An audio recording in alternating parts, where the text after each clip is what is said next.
Hey, my name's Sebastian from HomeBrewAdvice.com, and here's our easy way to make some wine at home. Here are the ingredients that you'll need. First up, you'll need 16 to 20 cups of fruit, but I'll recommend you to use grapes for the best results. Then you'll need 2 cups of sugar, but you can also use honey. Then you'll need some water, which I'd recommend you purify to be safe. Next up, you'll need a packet of yeast, which is suitable for winemaking. Now let's move on to the equipment. You can find a full list of equipment down below in the description. First thing you'll need is an airlock. Then you'll need some bottles with either screw caps or corks. Next up, you need a 2-gallon container, which has to be able to be closed pretty much airtightly. Now you'll need a 1-gallon Carboy Container. Next up, you need a tube, which is suitable for siphoning.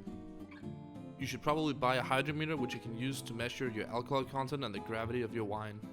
Now that you've gathered all your ingredients and equipment, it's time to actually make the wine. And here's how to do it. Step 1, make a choice of fruit. You can technically use any fruit, but I'd recommend you to use grapes because they're best suited for winemaking.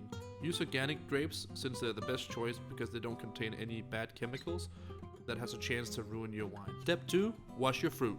Wash your fruit to make sure there's no dirt or small insects present. Make sure you don't break the surface of your fruit since this will waste the nice sugary content of the fruit which your wine needs for fermentation. Step 3, mash your fruit. Now it's time to get hands-on. Place your fruit in your 2-gallon container and smash them how you see fit. Make sure you smash them enough to get all the juices flowing out of them. The amount of fruit you'll need is just enough to fill almost the entire container. Step 4, add your sugar. Now it's time to add either your sugar or your honey into your fruit juice. Depending on what type of fruit you've chosen, you may have to increase the amount of sugar or honey that you add. But don't worry about adding too little, since you can gradually add more sugar during the fermentation process. Just make sure you don't overdo it and stick to the 2 cups for now. Step 5, add your yeast. Now it's time to add your yeast to your mixture. Dissolve it into your mixture evenly and stir it around with a spoon.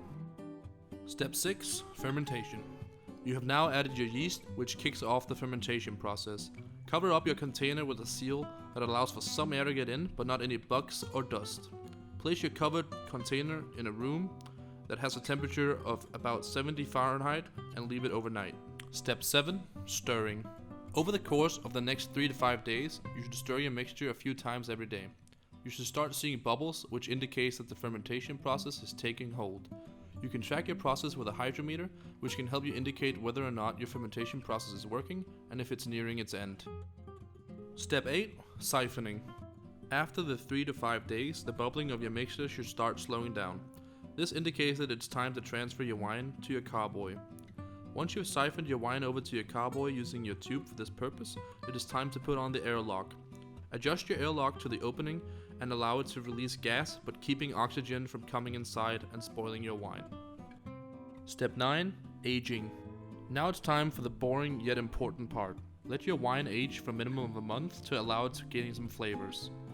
If you have patience, you can age it for even up to a year or maybe even longer. If you add any extra sugar, make sure you age your wine longer than the 1 month as it needs extra time to absorb it. Step 10, bottling your wine. It's finally time to bottle your wine. Siphon your wine into your bottles and make sure they're clean. Cork them up or screw them up and store them in a dark, cold place. I would recommend aging your wine for at least another week before even trying to taste it. But once again, aging them for longer will give a better taste and general better results. Congratulations, you've just made your own homemade wine. I hope you liked this guide. If you're interested in reading more about winemaking and homebrewing in general, you can check out the link in the description below or visit HomeBrewAdvice.com.